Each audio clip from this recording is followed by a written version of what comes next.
to be here. And if to everyone, wherever you are, anywhere in the world, big shout out to all the ones watching from Australia. If Gathering, I kind of feel like I've been woven into the fabric of this 7 years ago before If Was If. Jenny Allen, who was like a crazy woman, and she's just gone to new realms of crazy over 7, would just talk my ear off about this dream, and which has now become a movement, 25 countries, 2,500 locations. You all have become a bit like God, omnipresent. That's what happens. It's just like if is everywhere. You're all like freaking out a bit. This is what I want you to do, because you've had a long night here. I know you're watching this. I don't know what time. It's like the middle of the night in most countries, and you'll be watching it tomorrow. But will everyone just stand for a moment? Because you've had a lot of listening. I'm so proud of you all. All right, turn. The ones on the floor, you face that way. The ones up there, you go that way. You guys, and now put your hands on the shoulders of the chick in front of you and give her the best massage you have ever given her in your life. That's it. Nice and strong. Okay, go down her spine. Pinch her cheeks. You all could do it in your groups at home as well. This is your moment. All right, now turn around and you pay them back with equal fervour, equal passion. All right, you go down her spine. You can pinch whatever cheek you want. It's like, I want you to stay standing. Jenny, are you here? Come here for a sec, quick. I want you all. I love this girl. She's like a younger sister to me. Can we just thank God for Jenny Allen and her? I could not love this. You all do not realise the way she carries you in her heart and soul and talks to me for a long time about you all like you would. And it doesn't matter where I am in the world, but I'm telling you, she lives, eats and breathes this movement. And the woman has more integrity and a little finger than most people that I know, but her courage, her strength, and her tenacity, you ought to thank God that you are led by such an amazing girl. I love her. I love her. You go. All right. You all okay? So you can take out pen, paper, notebook. Good luck if you think you're going to take notes. I want to speak to you. I am officially, I think, the oldest one on speaking to you. So I'm your crazy aunt from down under. You know, everybody needs the crazy aunt. I'm her. So I'm going to teach you to speak Australian. Everyone say awesome. Awesome. You all sound dignified. Say it again. Awesome. Awesome. Okay, now say it like an American. Awesome. Sailor. Okay.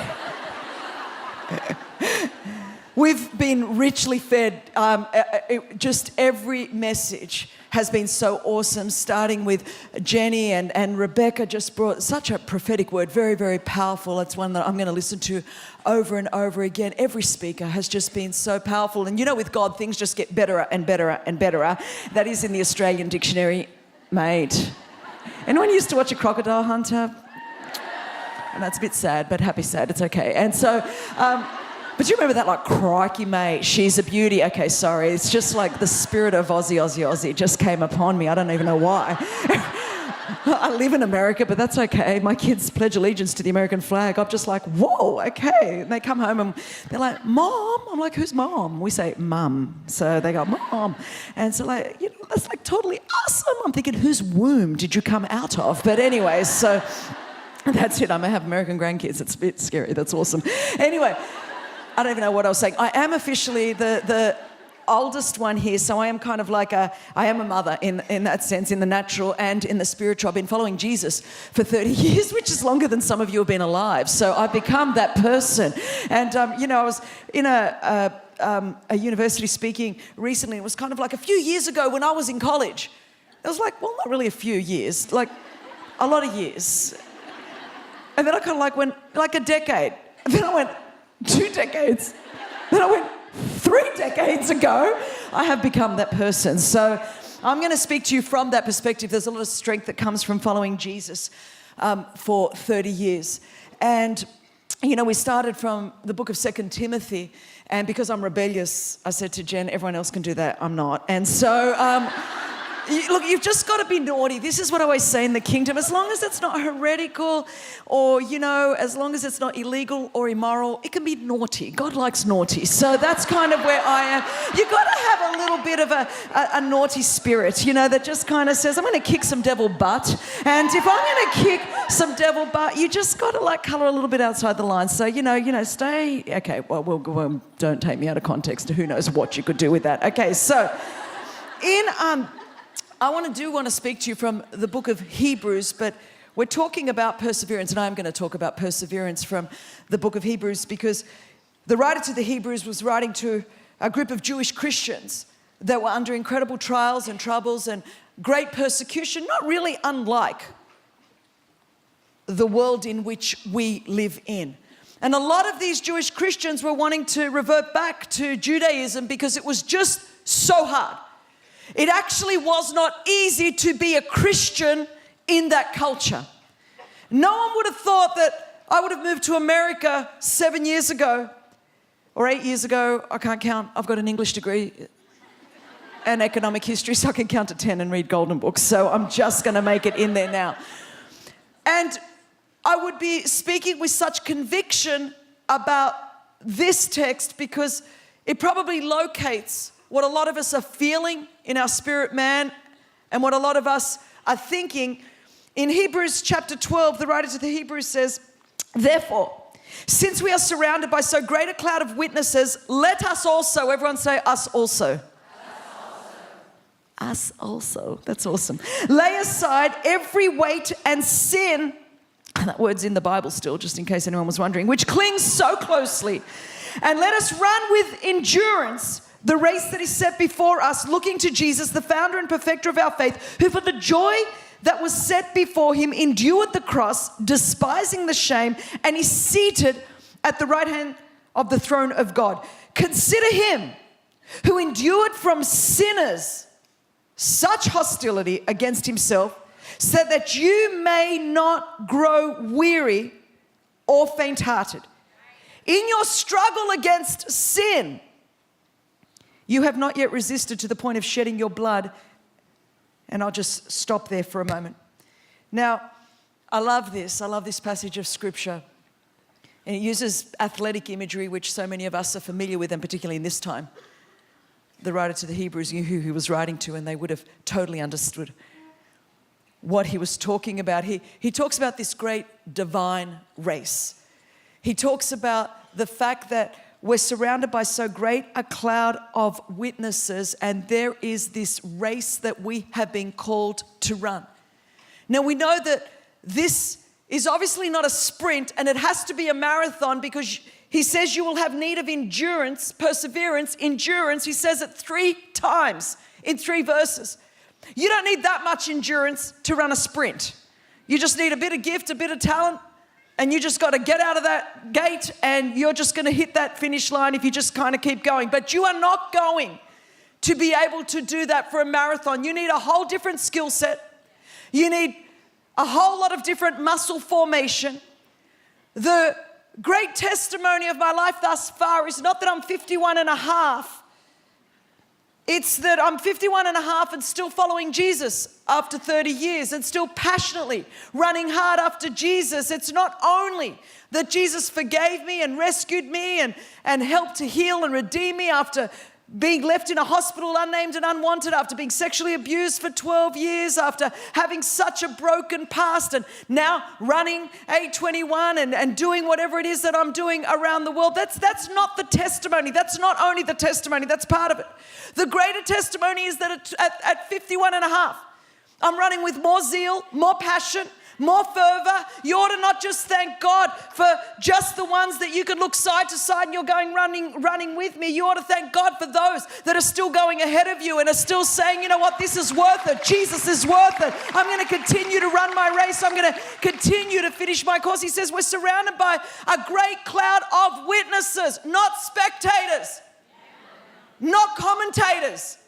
You see, our generation is surrounded by so great a cloud of commentators. Just go on social media.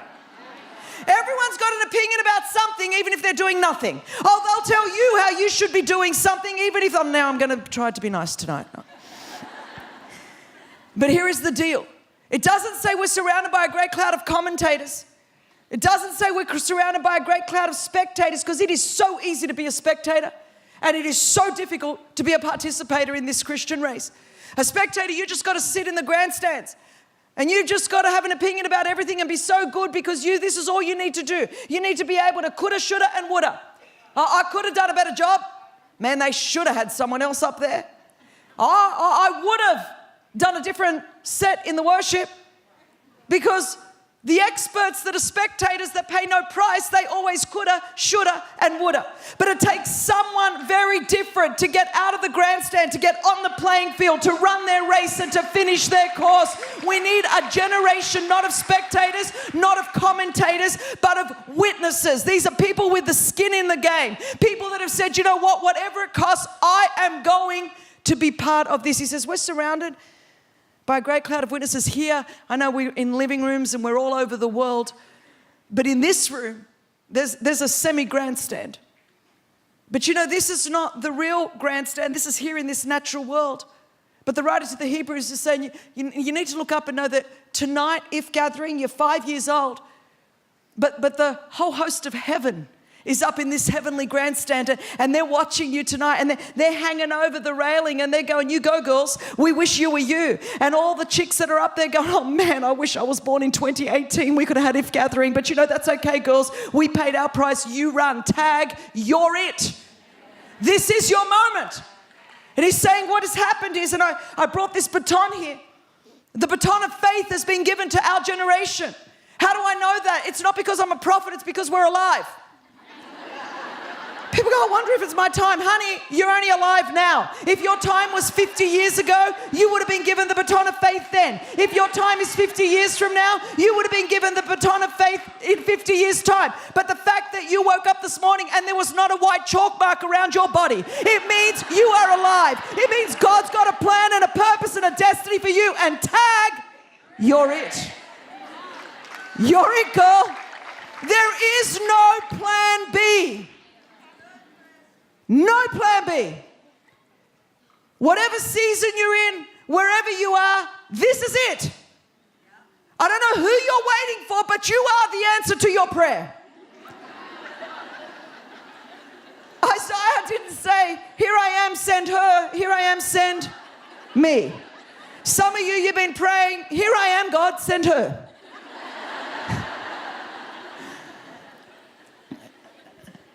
And the writer to the Hebrews is saying, we're surrounded by such a great cloud of witnesses. Let us also run with endurance. Now, the fact that obviously we start in chapter 12, therefore then, this is picking up an argument that actually started in Hebrews chapter 10, verse 19.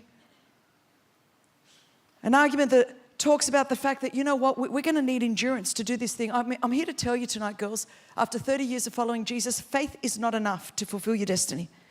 Faith is not enough to carry the baton of faith to your generation. You're going to need faith and endurance. Faith and patience. Did she just cuss? Because it's a little bit scary. Those of us that have grown up in this generation, see, I got saved before the internet. I know you're wondering, is it possible to be saved without the internet? But I'm here to tell you it is the blood of Jesus, not www. Anyway, so the fact is it's Jesus that saved me. But I am blessed in that sense that I have a pre and a post life. Therefore, my faith and my confidence is not on the internet, it's not on marketing, it's not on numbers, it's not on social media, because God plucked me out of anonymity and obscurity from the backside of Australia. And God catapulted me where He wanted me to be, when He wanted me to be there, to be a spokesperson for Him. So I've never had to trust the numbers or try to work out some kind of marketing plan. Really God did it. I'm still really old school. I'm sorry, you can tell. I handwrite my notes. Some of you don't even know what a pen is. That's what it looks like. And I use a handheld microphone. As you can tell, who's the old woman? It would be me. But I am still old school enough to believe that God opens doors that no man can shut, that promotion doesn't come from the north, south, east, or west. Promotion comes from God. But here's the deal. I grew up in a pre and a post life. So You have never grown up in a non-app life. So what happens is we read a text like this and we go, you have need of endurance. Okay, is there an app for that? Can I download endurance? Because we're so used to it, we want a car, we go to Uber. I mean, Uber did not even exist 10 years ago. It's like a verb now. We Uber, whatever that is. You know, if I want a restaurant reservation, I go to Open Table. If I want to go to the theatre, I go to SeatGeek. You know, I just do it. I mean, who's ever gone to a mall anymore? We just go to Amazon. And I mean, that's not fast enough, so I want Amazon Prime. And I mean, at the end of the day, I want Amazon now. Now. This is the generation.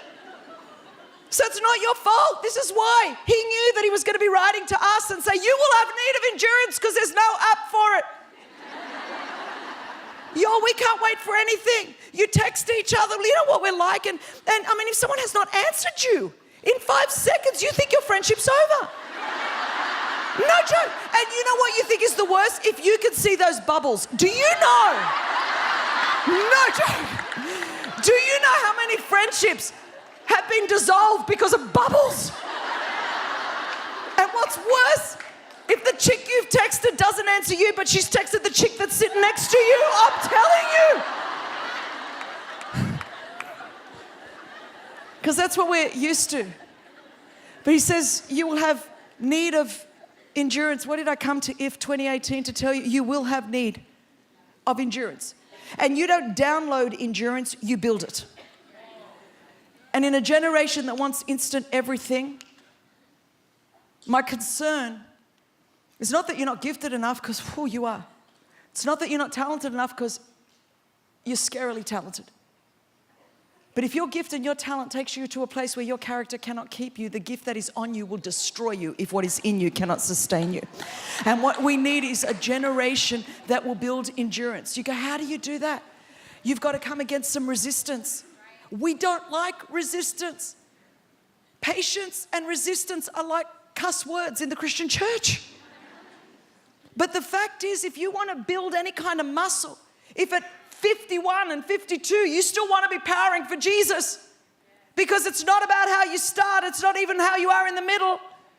It's what are you going to do when you get to this age? Are you still going to be running? Because at the moment they're dropping like flies everywhere I look. And I want a generation that doesn't just look good externally, but you're going to finish your race. You're going to get to the finish line and finish what God has called you to do. So how do you build it? I went to the gym just before my 50th birthday because I knew, I wanted to do the second half really strong. And I didn't actually look that much different than I do now. But I went, if you ever want to feel depressed, go and do a fat test at the gym, like seriously. So I was feeling so good, but they did like this little, they'd clamp everything and it's just really undignifying. And they said to me, Mrs. Caine, you actually have a body fat ratio of 31%. 32 is like crucial. And they said, you're skinny fat. They were not being complimentary. I did not feel blessed that I was skinny fat. So they said, for a woman your age, I hear that more. It will happen to you too. My mother used to say, Christina, where you are, I once was. Where I am, you will be. So just laugh while you can. And so they're saying, okay, you're going to have to do some strength training. Because I was like Forrest Gump. I could get on that treadmill and I can run to Australia from here. And I'd be like, run, Forrest, run. Anyway, so I would be going for it. But I didn't ever do weights. And I was so humiliated. Because I tried to do a push-up and it was like embarrassing. But you know what? I'm 51 and a half, so that was 18 months ago. Check it out now.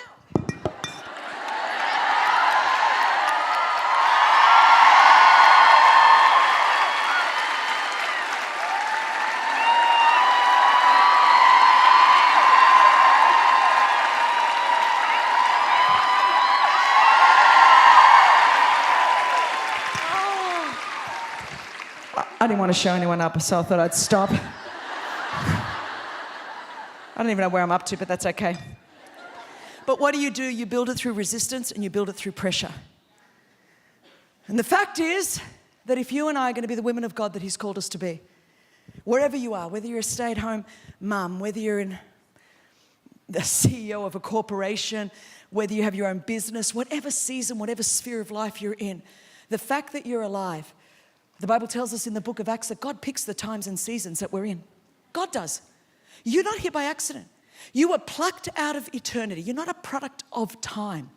You and I are a product of eternity, not a product of time. God has plucked us out of eternity. He has positioned us in time, and He's given us gifts and talents for the purpose of serving our generation. Wherever you are, we've all got them. And the fact is, if you're waiting for another time, you're going to miss it, because this is the only time you're ever going to be in time. So if you waste this time, you're never going to get time again, because after this time, you're going to go to eternity. You can work that out over supper. And so the fact is, we won't have time again. This is our time. How do I know? Because you're alive. That's it. So what are we going to do with it? Instead of murmuring and grumbling and complaining like the children of Israel in the wilderness and doing laps around Mount Sinai for 40 years and waiting for God to raise up another generation, are we going to go in and possess our spiritual promised land instead of being naysayers and full of negativity and doubt and criticism about what's happening in the world, as if somehow God's fallen off His throne? It is amazing to me how the confession of so many in the church has changed because there's been a political change or an economic change or a social change or a moral change, as if we should be shocked. Does anyone still read the Bible? I'm like, if you read the Bible, you'd be thinking, oh, it talked about this stuff. Now, I don't know exactly how it's translated out of the original Greek, but here's my interpretation. The world is cray-cray. I'm pretty sure that's the New Christine Standard Version. But the Bible does tell us the world is not only cray-cray, it will be increasingly cray-cray. But just because everyone around you is going cray-cray does not mean you have to go cray-cray, because we set our feet upon the rock and He is steadfast and He is immovable, and Jesus has not fallen off the throne. Now you would think, meeting some Christians, He has. What do you think happened? Because there was an election, or because something happened at Wall Street? Oh, the Dow. I don't even know who Mr. Dow Jones is. It's not like God's like, well, I don't know, what does God say? O-M me. Anyway, so it's not like He's like, oh no. O-M me. I didn't know what Mr. Dow Jones was going to do. Peter, have we got enough gold pavers on our streets of gold to work out what's happening with the world economic crisis? I'm freaking out. Because the world, if they look at us, that's what they think we're doing. Why are the Christians freaking out? I thought their God was on the throne. I thought He was sovereign. I thought He was in control. I thought He was good and does good. And I thought even the crap that happens, He will work it all together for their good and for His glory. I thought that's the God that they believed in. I thought that it doesn't matter. That, you know what? No matter what happens politically, economically, socially, morally, environmentally, God is still on the throne. The thing that separates us from the rest of the world is we don't freak out, because it's not about what is happening around us. It's in who we believe. And He is still steadfast. He is still on the throne. Last I checked. It's not that God is up there going, I had no idea.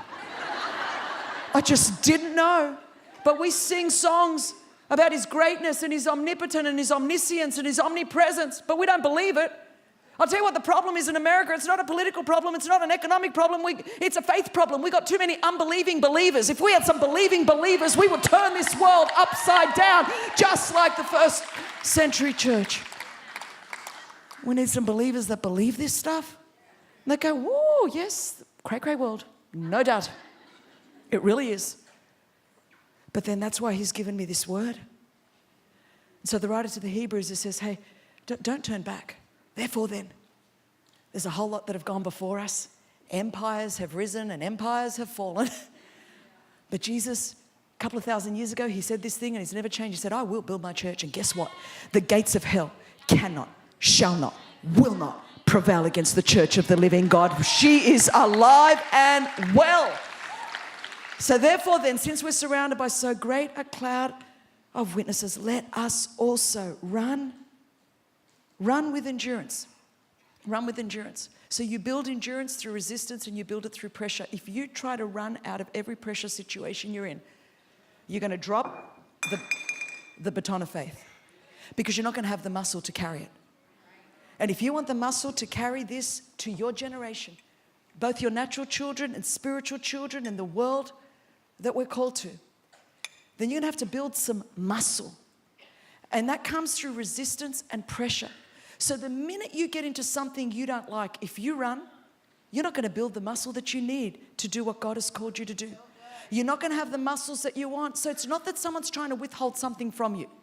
It's not that God's trying to just slow you down. He's trying to get you to build muscle so that when you step more and more into your calling, you have the strength to carry the baton of faith. Because it's not about actually my ministry, it's about the baton of faith.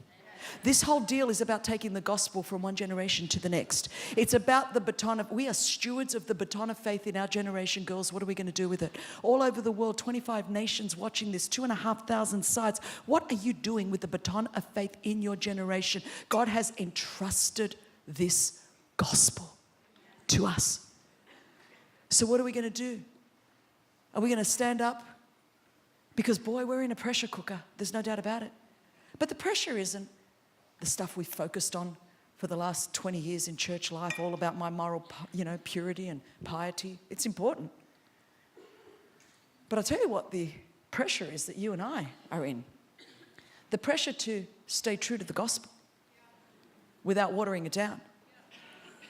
Because we have a world that thinks we're idiots, that we are sort of outdated people. You mean what? You believe what? Oh, don't be so old-fashioned. You really think marriage is between one man and one woman? What? You really believe life begins at conception? What? You are just... How backwards are you, Christine? You really believe this word is true? All of it? All of it? You don't think it's just a nice little narrative allegory that you put through the washing machine, then the dryer, then the dishwasher, then you change it and turn the text inside out, back to front, sideways, and just go, I'd love it to say this, so it will? You really believe it is? Really? Christine, do not tell me you believe in an immaculate conception? Christine, Elon Musk just sent a rocket up and you believe in an immaculate conception? I go, yes. Once, if my 15-year-old daughter came home, no, but I do for Mary. You mean, Christine? You believe in a bodily resurrection? Christine, don't tell me you believe in a literal hell. Penal substitution? Are you serious, Christine? How backwards can you be? Really? We need atonement? Really, Christine? Oh, the pressure's out there. Pressure's out there to make us feel like we're idiots. Though you're not really loving, Christine, because if you don't endorse, that's not love. Christine, we're going to hijack the term love and we're going to redefine it, and then we're going to tell you you're not loving. Christine, we're going to hijack the term compassion and we're going to redefine it, and then we're going to make sure you don't think that you are, and we're going to make sure that no one else around you thinks that you are. Oh, that's the pressure. To be misunderstood? Yep. To be not included? Yep. For people to categorize you and label you as intolerant, unloving, bigoted? Yeah. Narrow-minded? Yeah. Dumb? Yeah. Uneducated? Yep. That's the pressure. Oh, that's the pressure confronting us right now. Bigger pressure than don't look at porn, although you shouldn't be doing that either. Bigger pressure than don't jump into bed with someone that's not your spouse. You shouldn't do that either. But the pressure will be, what gospel is it that we're going to be passing on from one generation to the next? It's in our hand. And are we, like the Jewish Christians, going to have that temptation to go, it's just too hard, costs too much? People are mocking us, and people, how can I endure? No wonder the writer to the Hebrews says in the text, you're going to have to endure, you're going to have to endure, you're going to have to endure, the band can come. And he says, this is how you're going to endure. The first thing you have to do is drop it now. Therefore then, let us lay aside the weights and the sin that so easily ensnares us. And the fact that the writer to the Hebrews says weights and sin suggests to me there's a difference between a weight and a sin. For some of us girls watching this all over the world, for you to move forward after If Gathering 2018, it's not a sin necessarily that's holding you back, it's a weight. You go, well, what's a weight? Well, it could be a good thing that's brought you this far, but it's not going to take you to the next stage. It's not God anymore, it's just good. It could be the way you think. It could be the way, who you hang out with. They could be good Christians, heaven bound. The issue is not their eternity. Their issue is their influence on you here on earth. You get into an environment like this, you want to go for God, you take 5 steps forward, you get around them and you take 10 steps back. They've become a weight. They helped to bring you here, but now they've become an anchor, a weight. They're holding you down. A way of thinking. Or it could be a sin. Now, we don't use that word very much in our postmodern 21st century. It's just like not cool. We just think, I'm okay, you're okay. Look at the world. We're not okay. We're not okay. And we think we're doing the world a favor and we're being so much more loving and so much more embracive if we don't talk about that word because we don't want to seem like we're judgmental. But you know, when I was diagnosed with thyroid cancer and I went to the doctors at UCLA, and imagine after they'd done the biopsy, the tests, the MRIs, they got into their little room and they're like, Christine has got cancer. Absolutely 100% she's got cancer. And here's the good news. For her type of cancer, it's highly curable. And we've got the healing medicine for that cancer. But we don't want Christine to feel bad. We don't want Christine to feel judged. We don't want Christine to feel marginalized. So how about we just tell Christine that she's got the flu? And how about we give her some flu medicine when the whole time we've got the cure right here? Now, if you found out my doctors at UCLA did that, you would call that medical malpractice. And you would take those doctors to court. We'd sue them for medical malpractice. What I'm not understanding is why people want us as Christian ministers to commit spiritual malpractice by not calling something what it is when there is a cure, and the cure is the blood of Jesus Christ of Nazareth. It sets everybody free. It sets everybody free. Can you just give me that bottle of water? Thank you. No, I don't need a drink. I need the lid.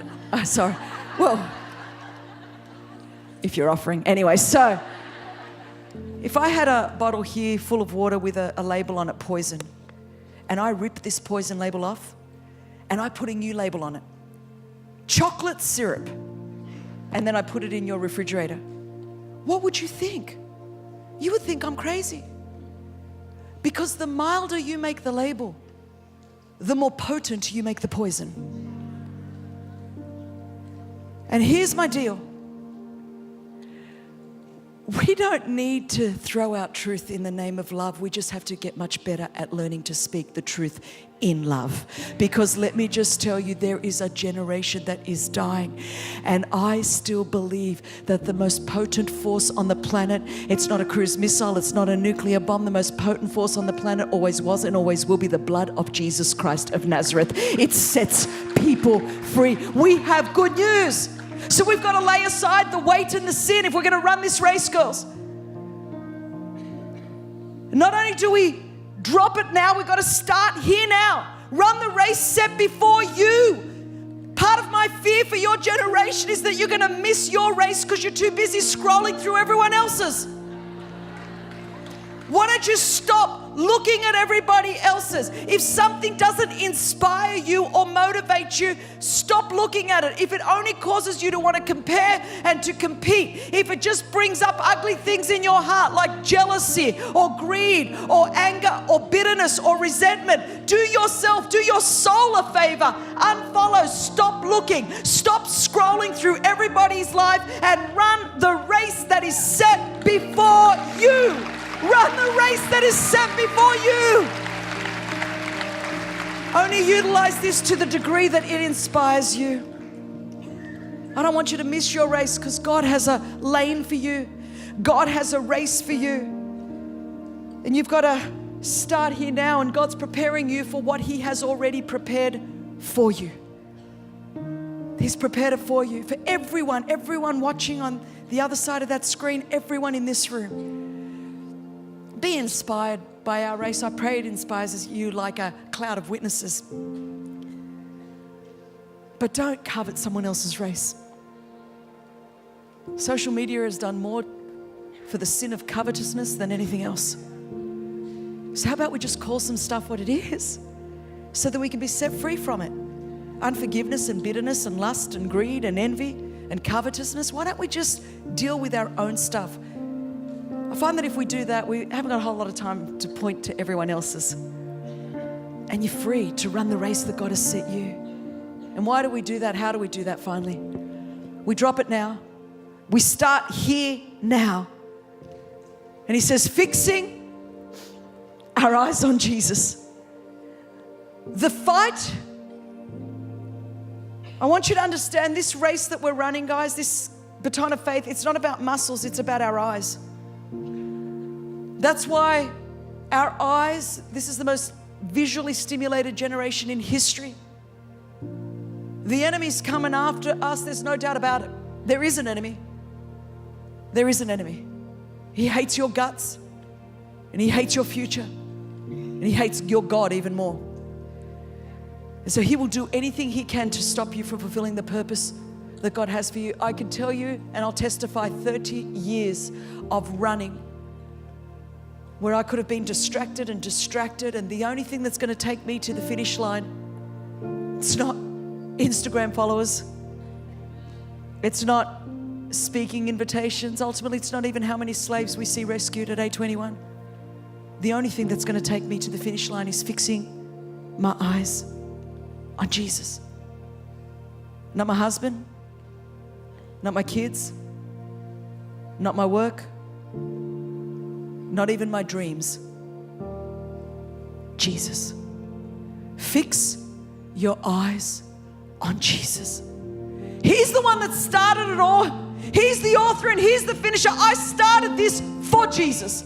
I'm running this for Jesus. I'm running towards Jesus. It always was Jesus. It always will be Jesus. This baton of faith is about carrying this great gospel from one generation to the next. It's not about our dreams. It's not about our ministries. It's not about our businesses. It's not about our desires. It's not about our self-actualization. It's about Jesus. This whole deal is about Jesus.